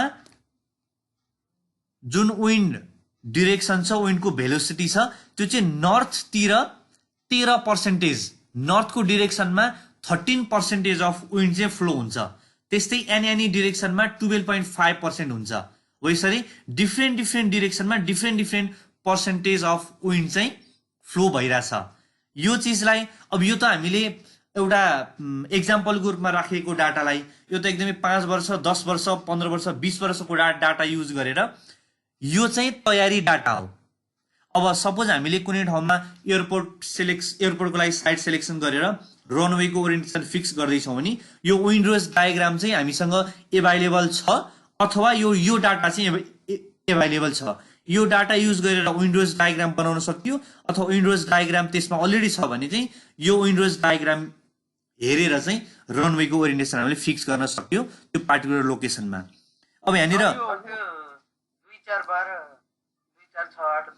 हो यो 0 2 4 6 8 10 12 भनेको चाहिँ यो पर्सेन्टेज अफ विन्ड डिरेक्सन जुन छ यो पर्सेन्टेज हो। अब यहाँ 12 भन्दा बढी अब 13 पनि छ अब 14 पनि छ। अब हाम्रो यहाँ चाहिँ 14 सम्म छ 13 सम्म छ। अब यही डिस्टेन्समा अरू पनि थप्नलाई सकियो होइन रेडियलमा थप्न सक्यो तर 6.4 to 60 सम्मको लिँदाखेरि 14-15 सम्म जाँदाखेरि प्रायः सो सबै भ्यालु नै कभर हुन्छ। यहाँनिर 14 कुनै भ्यालु 14 आएको भए यहाँनिर अर्को रेडियल पनि आउँथ्यो। त्यसले गर्दा केमा इफेक्ट गर्यो त भन्दाखेरि यो हामीले लङ्गेस्ट लाइन जुन लिन्छौँ त्यो चाहिँ जति भ्यालु बाहिर गयो लङ्गेस्ट लाइन हुँदै जाने हो। अब सबै यहाँनिर अहिले एनको डिरेक्सन र एसको डिरेक्सनको भ्यालुमा चाहिँ लङ्गेस्ट लाइन बनिरहेको छ विन्डोज डायग्राममा। यो एनएस ओरिएन्टेसन चाहिँ रनवेको लागि बेस्ट भयो। अब यो पर्सेन्टेज यहाँ नभइकन यो रिजनमा भएको भए एनई र ईको बिचमा चाहिँ लङ्गेस्ट लाइन बन्थ्यो। यो जुन मैले माउसले यसरी ड्र्याग गरिरहेको छु यो डिरेक्सन चाहिँ रनवेको लागि बेस्ट ओरिएन्टेसन हुन सक्थ्यो। ठिक छ केही छ म ल हेर्नु है त यो नर्थकोमा जुन यो एन छ डिरेक्सन त्यसकोमा टोटल पर्सेन्टेज कति 13 हो। यो 13 योबाट नर्थको डिरेक्सनमा यो 13 यो जुन सेड गराएको छ त्यो सेड हामीले पछि गरे हो कि यो एनको डिरेक्सनमा 13 प्लट गरियो कि यहाँनिर 13 भ्यालु होइन। त्यस्तै एनएनई को डिरेक्सनमा 12.5 एनएनई भनेको अब यहाँनिर देखाएको चाहिँ छैन। एनएनई भनेको एन र एनई को बिचमा आउँछ यहाँनिर एन र एनई को बिचमा यहाँनिर 12.5 यो माउस राखेको पोइन्ट। त्यस्तै एनई को डिरेक्सनमा 6 एनई को डिरेक्सनमा 6 हो। यसरी हरेक डिरेक्सनमा प्लट गरेर त्यो पोइन्टलाई जोडेर चाहिँ हामीले यसरी सेड यो सेडेड पार्ट गरेर विन्डोज डायग्राममा देखाएको हो। अब त्यस्तै एसतिर कति छ एसतिर 11.89 11.89 लगभग 12 12 यहाँनिर गऱ्यौँ। अनि अब यसरी प्लट गरिसकेपछि चाहिँ जुनसुकै दुईटा पोइन्टलाई जोडेर लङ्गेस्ट लाइन कुन डिरेक्सनमा बनेको छ त्यो डिरेक्सन चाहिँ हामीले हेर्छौँ। अनि लङ्गेस्ट लाइन जुन डिरेक्सनमा बनेको छ त्यो डिरेक्सन चाहिँ रनवेको ओरिएन्टेसन भनेर हामी फिक्स गर्छौँ। ल ठिक छ यति जाने हुन्छ योभन्दा डिटेलमा आवश्यक छैन होला। सोध्नुहोस् त ल केही छ भने सर त्यो बिचको पार्ट जुन छ नि सर एनएनई र एनई को बिचको पार्टमा जुन सेडेड एरिया जुन छ नि सर हाम्रो हजुर त्यो सेडेड एरियाको भ्यालु कसरी थाहा भयो सर? त्यो त लगभग हाम्रो कति 12.17 हुनु पर्ने हो सायद। त्यसको भ्यालु कसरी सेडेड गरेको छ त्यो पार्टमा होइन एनई र एनई को बिचमा एन र एनई को बिचमा होइन सर एनएनई र एनई को बिचमा। ए अब यस्तो एनएनई र एनई को बिचमा हामीसँग एनएनई भन्दा अरू डिरेक्सनमा त यहाँ डाटा चाहिँ छैन। तर अब डाटा लिने हो भने लिन चाहिँ सकियो। यो 16 लाई नै 32 भागमा डिभाइड गर्न सकियो। तर यहाँनिर चाहिँ हामीले एन र एनई को बिचमा एनएनई गरेपछि एनएनई र एनई को बिचमा पनि अर्को डिरेक्सन हुन सक्छ। अब त्यो डाटा हामीसँग यो टेबलमा चाहिँ छैन तर त्यो डाटा पनि हामी लिन सक्छौँ त्यो डिरेक्सनको विन्डलाई कन्सिडर गरेर। तर त्यो नलिने हो भने अहिले चाहिँ एनएनई र एनई को बिचमा पनि यहाँ भ्यालु प्लट गरेको छ तर यो एन र एनई को बिचमा एउटा मात्र भ्यालु प्लट गरेर पनि हामी हेर्न त सक्छौँ स्टडी त गर्न सक्छौँ। सपोज एउटा मात्रै छ भन्ने मानौँ न ल यहाँनिर मात्र भयो भने यो पोइन्टबाट यसरी जोडेर यो पोइन्टबाट यसको भ्यालुमा डाइरेक्ट यहाँनिर आउने भयो। यसरी यो लाइन दुईटा लाइन मात्र हुने भयो। अहिले चाहिँ यो डायग्राममा धेरैवटा भ्यालु छ भन्ने हामीले एजुम गर्दाखेरि यो डिटेलमा जोडिएको छ। अब यो डिटेलमा पनि जोड्न सकियो। हजुर इन्टरपोलेसन पनि होला नि इन्टरपोलेसन पनि भइहाल्यो, तर इन्टरपोलेसन गरिरहन आवश्यक नै पर्दैन। किन भन्दा यति सर्कललाई 16वटा पार्टमा डिभाइड गरिसकेपछि हामीलाई चाहिएको कुरा हामी पाउन सकिहाल्छौँ नि। त्यो बाहेक इन्टरपोलेसन त एकदमै सही कुरा हो, इन्टरपोलेसन गरेर गर्न सकियो। सर एउटा क्वेसन भन्नुहोस् त। सर अब्जेक्टिभ क्वेसन सर सुन्न सक्छु? अब अब्जेक्टिभ क्वेसन चाहिँ अहिले नसोधौँला भाइ, अब हामी सब्जेक्टिभ पार्टमै अगाडि बढौँ। अब्जेक्टिभ क्वेसन हामी लास्टमा बरु अहिले है अगाडि सर हियरिङ त्यो हुन्छ नि सर, त्यो 7:30 बजेपछि बरु यसो 5-7 मिनट बसेर हामी गरौँला। अहिले हामी अगाडि बढौँ है त। ल जो सब जस्ट विन्डोज डायग्रामको बारेमा, विन्डोज डायग्राम के हो, यसको युज के हो र यसको कन्सेप्ट के हो त्यति मात्र बुझ्दा हुन्छ, त्योभन्दा बढी डेप्थमा जान आवश्यक छैन। नम्बरिङ कसरी गर्छ, जस्तै साउथ इस्टलाई कसरी गरिन्छ त्यो क्लियरै भएन। हजुर हजुर भन्नुहोस् त फेरि। हियरिङ अफ त्यो लङ्गेस्ट लाइन त्यो जस्तै साउथ इस्ट छ नि, त्यसलाई नम्बरिङ कसरी गर्ने त्यो क्लियरै भएन। साउथ इस्टलाई नम्बरिङ, नम्बरिङ बेयरिङ। अब यो जुन तपाईँ हामीले यो एनएस भनेर डिरेक्सन गऱ्यौँ, अब यसको बेयरिङ भन्नुभयो होइन। अब अहिले यसको बेयरिङ कति हो? 360 अथवा 0। फर बेयरिङबाट हेर्दा अब सपोज यहाँनिर यो लाइनमा चाहिँ हाम्रो बेस्ट ओरिएन्टेसन आएको थियो भने यसको बेयरिङ कति? अब यसको रनवेको नम्बरिङ भनेको सपोज यहाँनिर 40 डिग्री मान्नुहोस्, अथवा अलिकति एसीको डिरेक्सनमा यसरी आएको भए 90-120 भयो यसको ओरिएन्टेसन, 12 भयो। त्यस्तो नबुझिने गाह्रो कुरा छ र ओरिएन्टेसनको नम्बरिङ गर्नको लागि यो विन्डोज डायग्राम युज गरेपछि। 2 4 6 8 10 भने के हो सर? 2 4 6 8 10 भनेको यो पर्सेन्टेज हो। तपाईँले अहिले आएर सोध्नु भयो यो कुरा।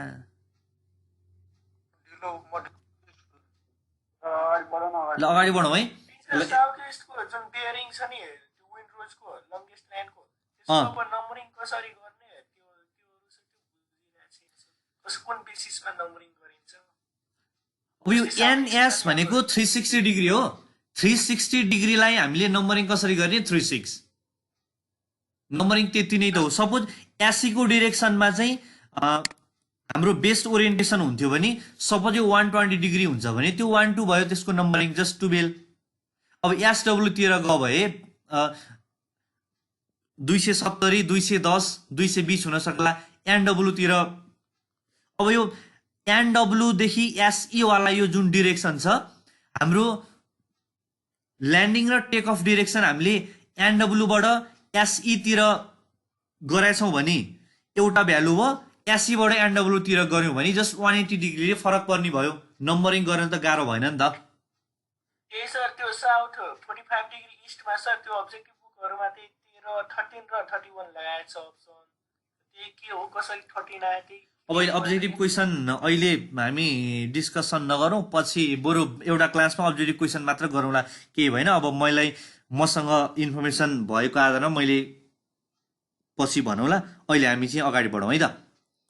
ल अब रनवेको लेन्थको डिजाइन गर्नुपर्ने चाहिँ हुन्छ। अब यो रनवेको लेन्थको हामीले एयरपोर्टको केसमा डिजाइन भन्दा पनि सिलेक्सन गर्छौँ।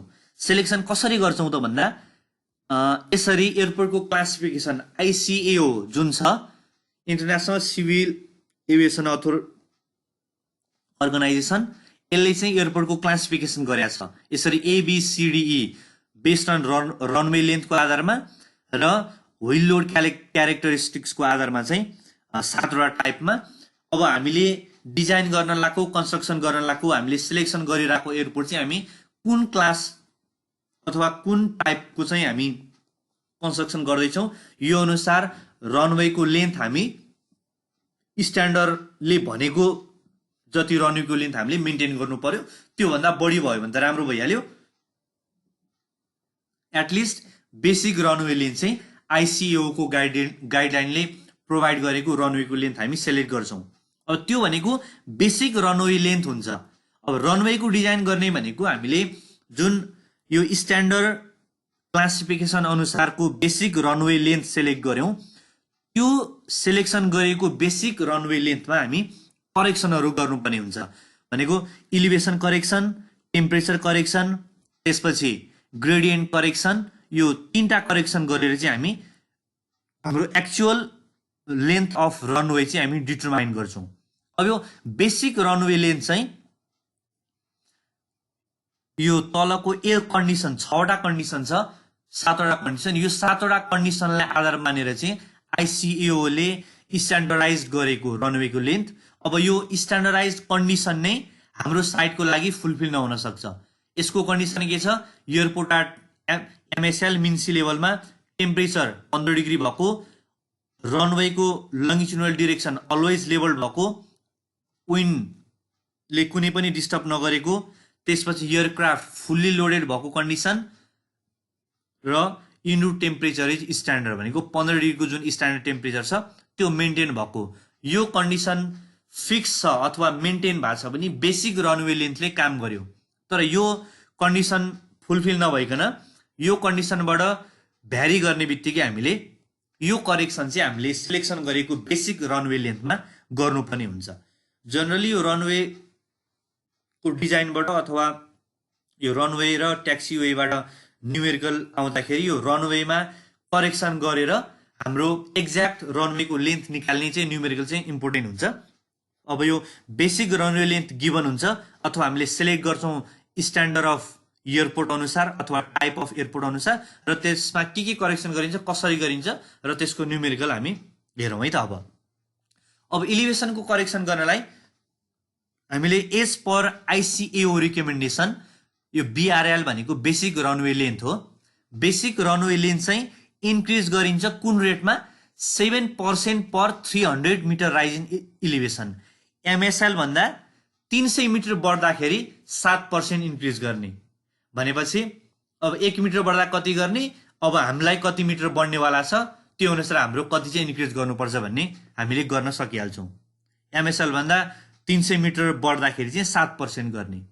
त्यसै टेम्परेचर करेक्सनको लागि यहाँनिर 2टा टर्म चाहिँ हामीले जान्नुपर्ने हुन्छ। एउटा एयरपोर्टको रिफरेन्स टेम्परेचर र अर्को चाहिँ standard temperature at airport site. Standard temperature at airport site निकाल्ने एउटा फर्मुला छ यहाँ सबैभन्दा तल हेर्नुहोस् त, 15 minus 0.0065 into elevation of site.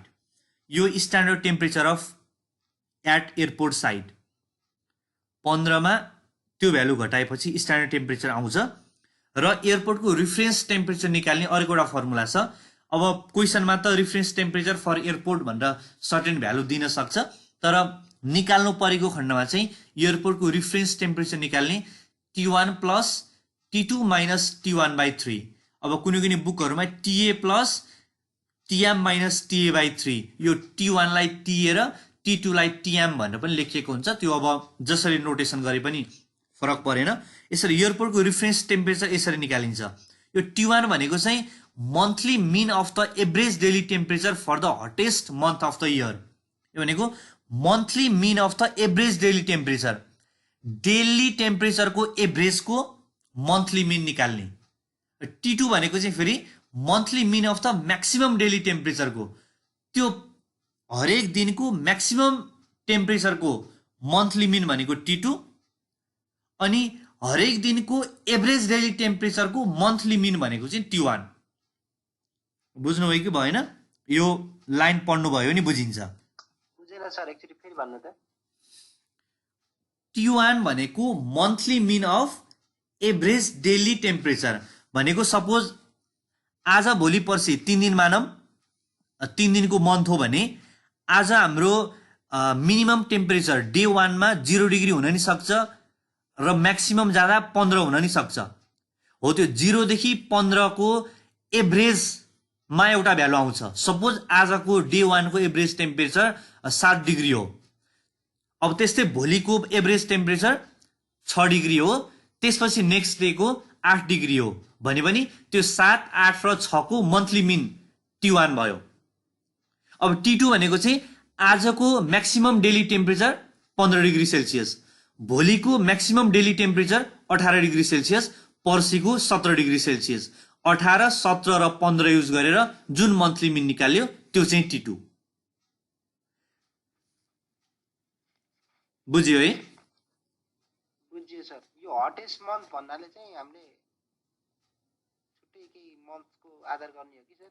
होइन, यो अब 30 दिनलाई लिने हो भने त्यो 30 दिनको चाहिँ अब हामीलाई T1 अब वर्षभरिको डाटा लिएर गर्दाखेरि चाहिँ त्यो 12 महिना मध्येको नि एभरेज टेम्परेचर हटेस्ट भएको मन्थमा T1 र T2 निकालेर एभरेज टेम्परेचर हामीले रिफरेन्स टेम्परेचर गरियो। एउटा सिंगल मन्थलाई मात्र लिँदाखेरि चाहिँ हटेस्ट मन्थ भनेर जानु परेन, वर्षभरिको मन्थलाई हामीले एनालाइसिस गर्दा चाहिँ हटेस्ट मन्थ जुन छ त्यो मन्थको चाहिँ डाटा लिएर गर्नुपर्ने भयो। ल यसरी एयरपोर्टको रिफरेन्स टेम्परेचर यो भ्यालुबाट हामी निकाल्छौँ। अब रिफरेन्स टेम्परेचरको भ्यालु हुन्छ हामीसँग, स्ट्यान्डर्ड टेम्परेचरको भ्यालु हुन्छ। यो दुईटा भइसकेपछि यहाँ माथि हेर्नुहोस् है, after the basic runway length is corrected for the एलिभेसनमा करेक्सन गरिसकेपछि हो है यो टेम्परेचर करेक्सन गर्ने। It is further increase at the rate of 1% for every 1 degree rise. 1 degree राइजको लागि 1% भनेपछि जति डिग्री राइज हुन्छ त्यति % फेरि इन्क्रिज गर्नु पर्यो रनवेको लेन्थ।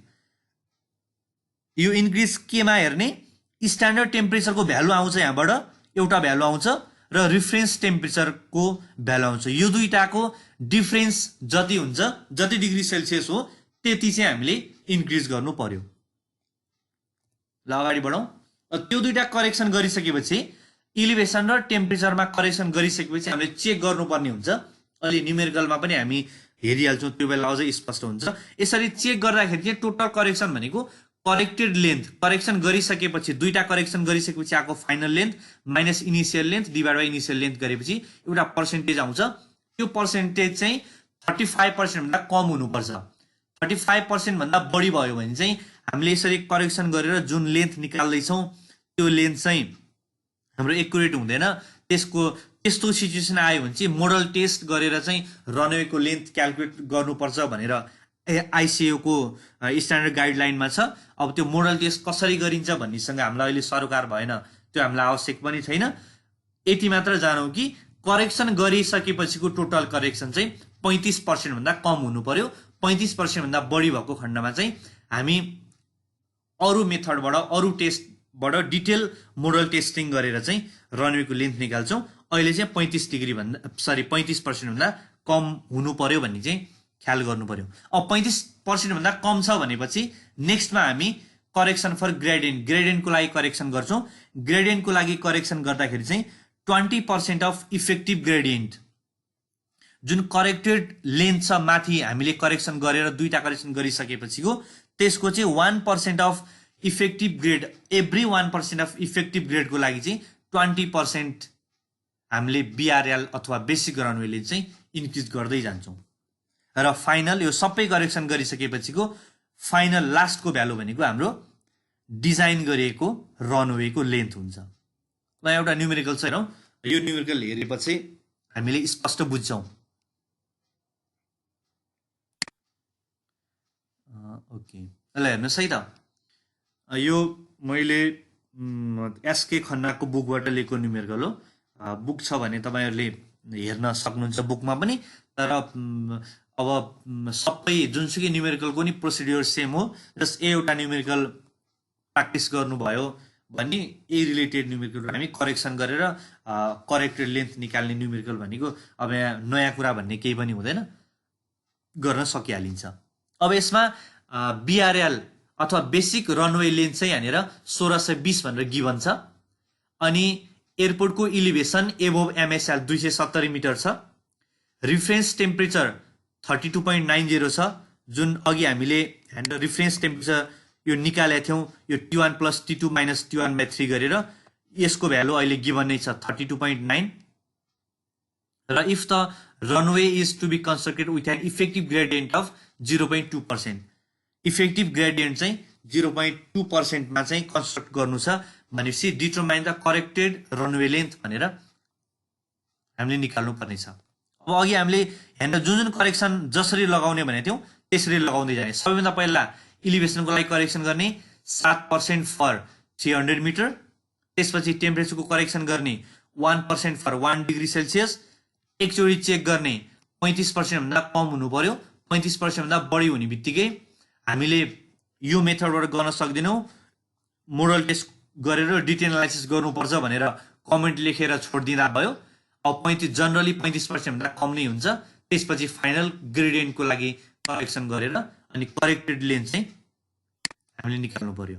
हुन्छ, यो पिडिएफ मैले हिजोको 2076 को सोलुसन पनि इटेकको मेलमा पठाइदिइसकेको छु, तपाईँहरूलाई प्रोभाइड हुन्छ होला। यो स्लाइड पनि म पिडिएफ फाइल चाहिँ इटेकको जिमेलमा चाहिँ म पठाइदिन्छु, तपाईँहरूलाई उताबाट प्रोभाइड हुन्छ ल। ओके, ल हेर्नुहोस् त। अब यहाँनिर करेक्सन फर इलिभेसनको लागि करेक्सन गर्नु सबभन्दा सुरुमा 7% फर 300 मिटर होइन, 7% फर 300 मिटर भनेपछि 270 को लागि। अब यो त युनिटरी मेथड हो, तपाईँहरू सबैजनाले अब जान्नु हुने नै कुरा हो, सामान्य कुराहरू। 7% फर 300 मिटर भनेपछि 270 को लागि 102 मिटर चाहिँ हामीले करेक्सन गर्नु पर्यो। भनेपछि करेक्टेड लेन्थ कति भयो? 1620 प्लस 102 1722 इलिभेसनको लागि करेक्सन भयो। अब टेम्परेचरको लागि करेक्सन गर्नु पर्यो। टेम्परेचरको लागि करेक्सन गर्दा इलिभेसनबाट करेक्ट भएर आएको लेन्थ युज हुन्छ है, भनेको 1722 युज हुन्छ, 1620 होइन कि इलिभेसन करेक्सन गरिसकेपछिको लेन्थमा फेरि टेम्परेचर करेक्सन गर्ने हो। अब स्ट्यान्डर्ड टेम्परेचर निकाल्ने अहिलेको फर्मुला 15 माइनस 0.0065 इन्टु इलिभेसन 270 छ। यो फर्मुला युज गर्यौँ हामीले 13.1 डिग्री सेल्सियस र हाम्रो रिफरेन्स टेम्परेचर जुन T1 plus T2 minus T1/3 use गरेर निकाल्नु पर्ने टेम्परेचर छ, त्यो हामीलाई गिभन छ 32.90 डिग्री सेल्सियस। अब राइजिङ टेम्परेचर कति? दुईटाको माइनस 19.72। अब करेक्सन भनेको 1 डिग्री सेल्सियसको लागि 1% करेक्सन, सो जति डिग्री सेल्सियस हुन्छ त्यति % करेक्सन हो। 19.72 डिग्री सेल्सियसको लागि 19.7% नै करेक्सन। यो करेक्सन चाहिँ इलिभेसन करेक्सन गरिसकेको पछिको लेन्थमा हामीले करेक्सन गर्यौँ 340 मिटर, सो करेक्टेड लेन्थ भनेको 2062 मिटर। दुईटाको करेक्सन गरिसकेपछि आएको भ्यालु भयो। त्यसपछि हामी नेक्स्टमा चेक गर्छौँ। चेक गर्ने भनेको के? Corrected length minus initial divide by initial into 100। अहिले 27.2 आयो। हाम्रो 35% को लिमिट एक्सिड गरेन according to ICAO, this should not exceed 35%, so हामी अहिले एकदमै लिमिटभित्र छौँ। अब त्यसपछि हामीले फाइनल ग्रेडियन्टको लागि करेक्सन गर्नु पर्यो। ग्रेडियन्टको लागि करेक्सन के थियो? 1% अफ इफेक्टिभ ग्रेडको लागि 20% हामीले इन्क्रिज गर्ने। अहिले 0.2% अफ इफेक्टिभ ग्रेडियन्ट भनेर क्वेसनमा गिभन छ, सो 0.2% को ग्रेडियन्टको लागि 20%, 1% ग्रेडियन्टको लागि हो भने मल्टिप्लाई बाई 0.2। अब जति % ग्रेडियन्ट छ त्यतिले मल्टिप्लाई गर्ने बित्तिकै हाम्रो डिजायर्ड करेक्सन फर ग्रेडियन्ट पनि आइहाल्यो। भनेपछि 82.48 भयो। करेक्टेड लेन्थ भनेको लास्टमा फाइनल यो दुईटाको समेसन 2144.48 मिटर, अथवा यसलाई राउन्ड अफ गर्दाखेरि 2150 मिटर चाहिँ हाम्रो डिजाइन्ड लेन्थ अफ रनवे हामीले यसरी क्याल्कुलेट गर्छौँ। भनेपछि एयरपोर्टको क्लासिफिकेसन अनुसार रनवेको लेन्थ लिन्छ स्ट्यान्डर्ड ICAO को क्लासिफिकेसन अनुसार। त्यसमा हाम्रो साइटको लोकेसन अनुसार जुन बेसिक रनवे लेन्थ छ त्यसमा इलिभेसन करेक्सन, टेम्परेचर करेक्सन, त्यसपछि check for temperature and elevation correction र त्यो 35% को लिमिट भित्र छ भने लास्टमा ग्रेडियन्टको लागि करेक्सन गरेर फाइनल भ्यालु हाम्रो डिजाइन्ड रनवे लेन्थ हुने भयो। अब यो चाहिँ एयरपोर्टको क्लासिफिकेसन एकोर्डिङ टु ICAO। यसरी करेक्टिङ रनवे लेन्थ जहिले पनि चाहिँ बेसिक रनवे लेन्थ भन्दा बढी नै हुने भयो हैन? त्यो त हुने भयो। किन भन्दाखेरि MSL अब लेभल भन्दा तल एयरपोर्ट बनायौँ भने चाहिँ अब त्यो भ्यालु अनुसार कम आउन सक्ला कि, तर जनरली बढी नै हुन्छ। सी लेभल भन्दा मुनि एयरपोर्ट जान्छ र सर? अनि नेदरल्यान्ड्समा छैन त? नेदरल्यान्ड्स त समुद्रको लेभलभन्दा तल भएको पार्टहरू छ नि त, त्यस्तो ठाउँमा बनाइयो भने हुन पनि सक्ला। त्यही त पोसिबिलिटीको मात्र कुरा गरेको मैले। अहिलेसम्म मिन सी लेभलभन्दा मुनि लेभलमा एयरपोर्ट बनेको कन्डिसन छ र? अब नेदरल्यान्ड्समा छ कि जस्तो लाग्छ, छ कि छैन चाहिँ हेर्नै पर्छ। यसो त्यहाँ अर्को ट्याब खोलेर सर्च गर्नु त मोबाइलमा, मलाई पनि ठ्याक्क थाहा भएन। जस्ट पोसिबिलिटीको चाहिँ कुरा गरेको भनेको अब एमएसएल भन्दा तल्लो लेभलमा भएको ल्यान्डहरूमा, जस्तै नेदरल्यान्ड्सको इक्जाम्पल दिएँ मैले, त्यहाँनिर बनेको खण्डमा चाहिँ एमएसएल भन्दा तल पनि हुन सक्ने भयो। त्यो जस्ट पोसिबिलिटीको मात्र कुरा भयो। अब त्यो भनेको अहिले हामीलाई चाहिने कुरा त होइन, जस्ट एउटा रमाइलोको लागि मात्र, त्यो एउटा यो गफ गर्ने कुरा मात्र हो है त्यो भनेको। फेरि नेदरल्यान्ड्सको कति पार्टहरू सी लेभलभन्दा तल छ नि त, त्यही भएर त समुद्र मुनिको देश भनेर कुन देशलाई भनिन्छ भनेर जिकेमा पनि क्वेसन आउँछ नि। डुबेको छैन।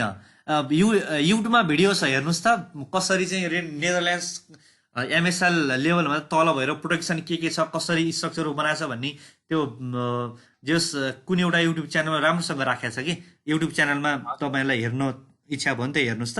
जस एमएसएल भन्दा तल छ कि नेदरल्यान्ड्सको पार्टहरू है। ओके ल, हामी अगाडि बढौँ। र एयरपोर्टको क्लासिफिकेसन छ based on runway length ABCDE, 5वटा टाइपमा क्लासिफाई गरिएको छ। त्यो क्लासिफिकेसन अनुसारको बेसिक रनवे लेन्थको पनि भ्यालुहरू छ, म्याक्सिमम भ्यालु, मिनिमम भ्यालु। यसमा करेक्सन गरेर हामीले डिजाइन रनवे लेन्थ कसरी निकाल्ने अघि हेरिहाल्यौँ। त्यसपछि पेमेन्टको विथ पनि कति हुनुपर्छ भन्ने छ। त्यस्तै व्हिल लोडको क्यारेक्टरिस्टिक्स अनुसार पनि एयरपोर्टको टाइप छ। अब यो व्हिल लोडको क्यारेक्टरिस्टिक्स भनेको चाहिँ केमा आउने भयो त भन्दाखेरि रनवेको लेन्थ चाहिँ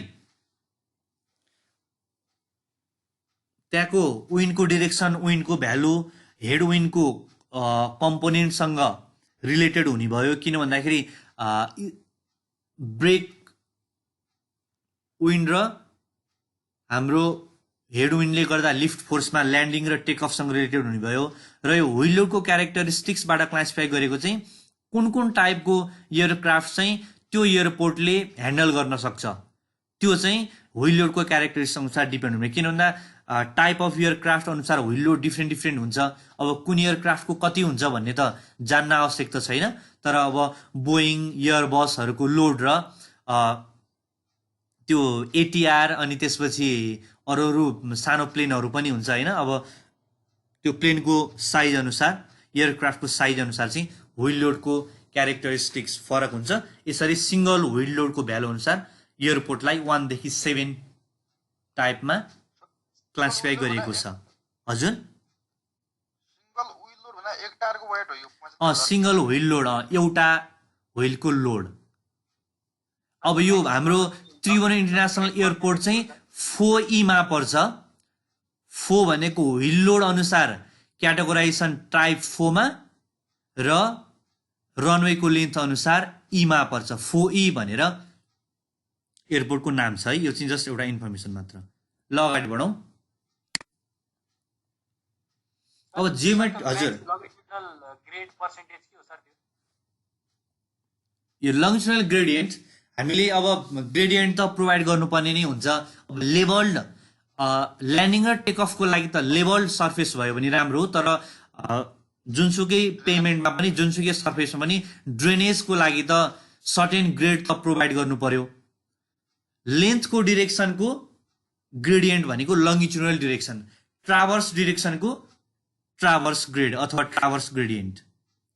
length wise longitudinal, width wise भनेको ट्रान्सभर्स ग्रेड। अब हामीले 4E जस्तो लागेको छ मलाई।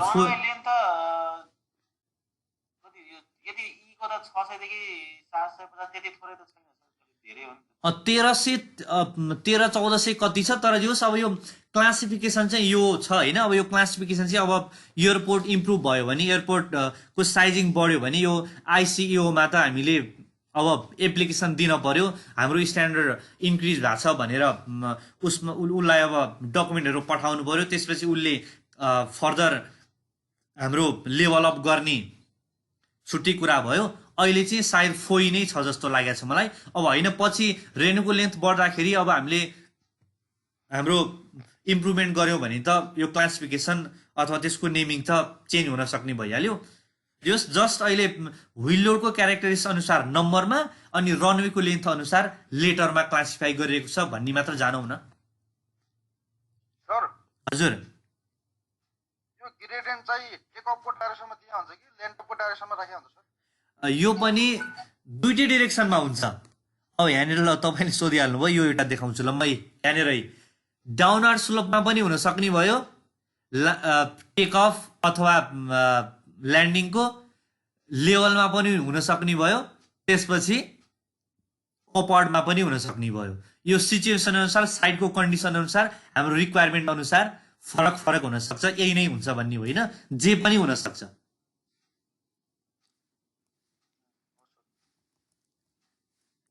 ल अब जियोमेट्रिक डिजाइन अफ रनवे भनेर जियोमेट्रिक डिजाइन छ। अब जियोमेट्रिक डिजाइनमा पनि हामीले हाइवेमा जियोमेट्रिक इलिमेन्ट्सहरूको अलिकति डिटेलमा डिजाइन गर्ने गर्छौँ।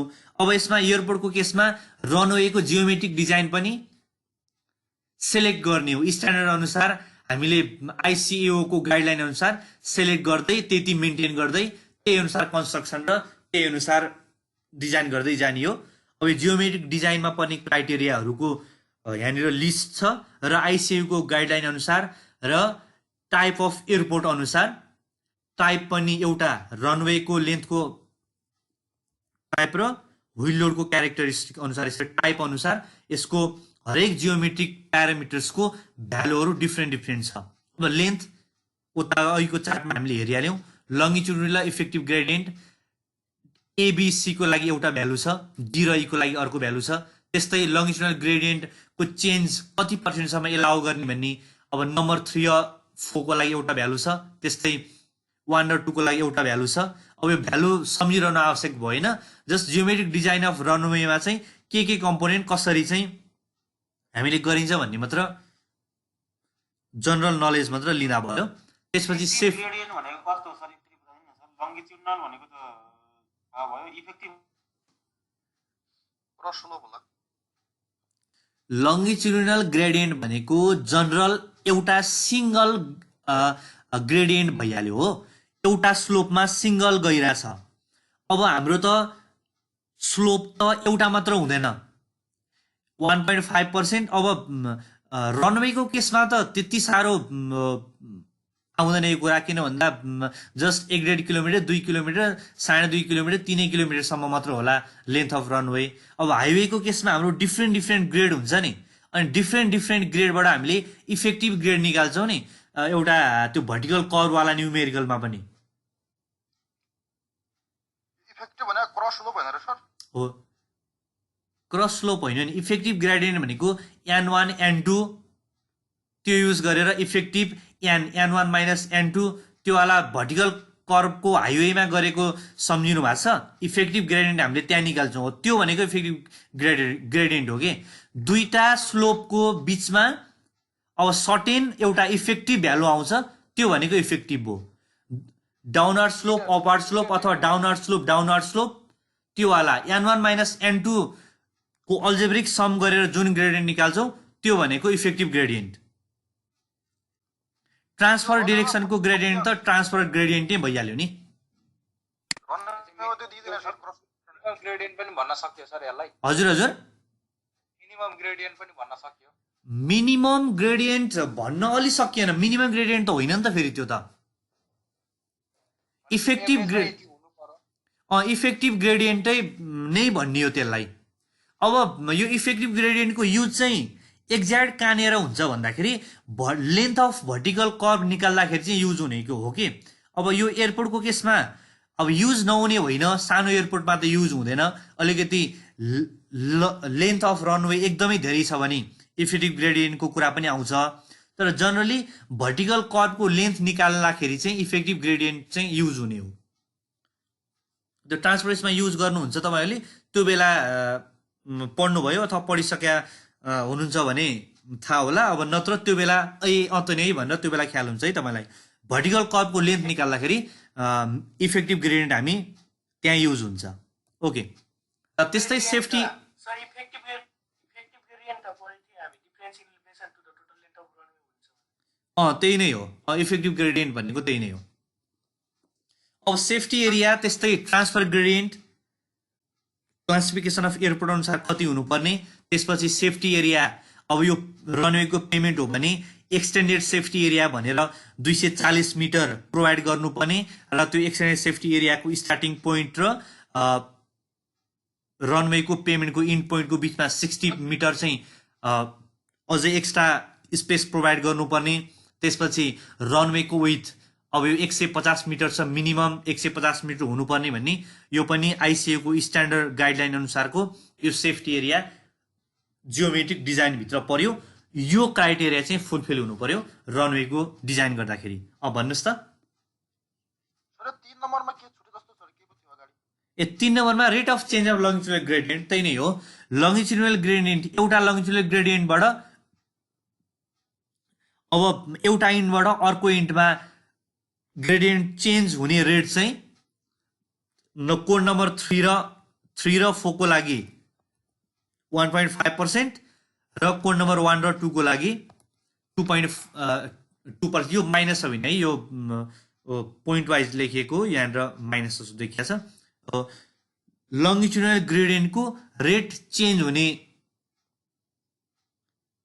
भ्यालु चाहिँ यो लिमिटभित्र हुनु पर्यो। सर यो रनवेको कोड लेख्दा पहिला नम्बर लेखेर पछि अल्फाबेट लेख्ने हो?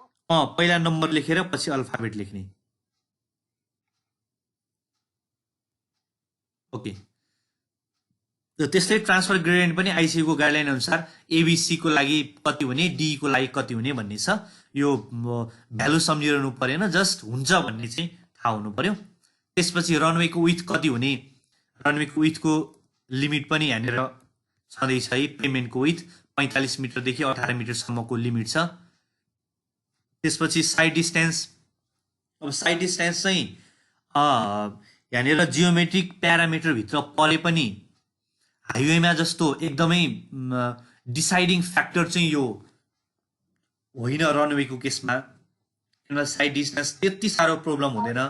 कहिले कहिले ट्याक्सीवे र रनवेको इन्टरसेक्सन, ट्याक्सीवेको लेन्थ एकदम बढी छ भने अथवा मल्टिपल रनवेवाला एयरपोर्ट छ भने दुईटा रनवे बिचको इन्टरसेक्सन, त्यो पोइन्टहरूमा चाहिँ साइड डिस्टेन्सको डिजाइन, साइड डिस्टेन्सको क्यालकुलेसन आयो।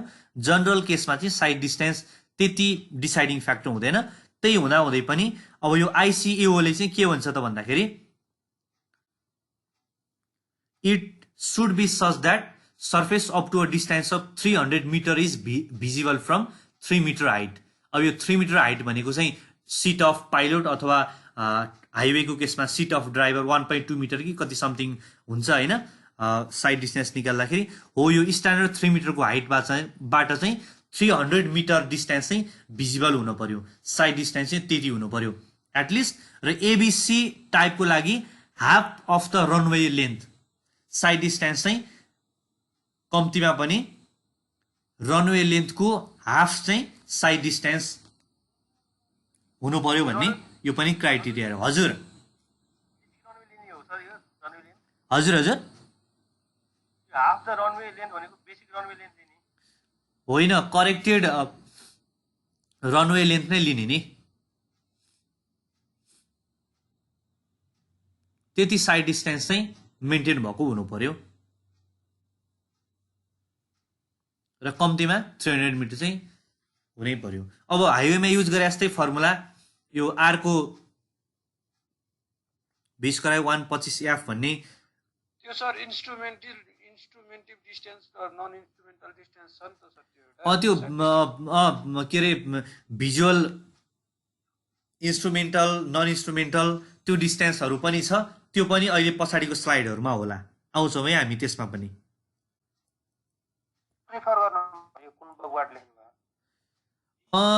अब एउटै बुक चाहिँ छैन। मैले यो एसके खन्नाको बुक छ नि, पहिलो कभर भएको बुक हो त्यो एसके खन्नाको पहिलो कभरवाला बुक, त्यसपछि आइसिएओ को गाइडलाइनहरू, अनि समृद्धि श्रेष्ठको बुक पनि छ एउटा नेपाली राइटरको बुक, अनि रङ्गवालाको बुक। PDF छैन सरसँग? पिडिएफ पनि नपाइने रहेछ। मैले पनि पहिला कलेक्सन गर्दाखेरि पिडिएफ खोज्दा खोज्दा खोज्दा नपाएर बाध्यतावश बुक किनेको है। पिडिएफ यो बुकहरूको पिडिएफ नै पाइँदैन। सरले यसो छ भने अपलोड गरिदिनु न यसो। हामीलाई त नभेटी नै रहेछ कि जतै गएर हामी त झन् टाढाको मान्छेलाई त्यो बरु काठमाडौँ भेलोमा पाइहाल्ला, त्योभन्दा बाहिर त झन् नपाइने रहेछ।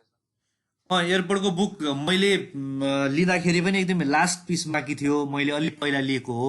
यो एयरपोर्टको बुक खासै किन भन्दा खासै धेरै चाहिँदा बिग्दा पनि त बिग्दैन नि त, त्यो भएपछि अब कमै ल्याउँछन् होला सप्लायर्सले पनि, त्यो भएपछि कमै हुँदो रहेछ बुकहरू।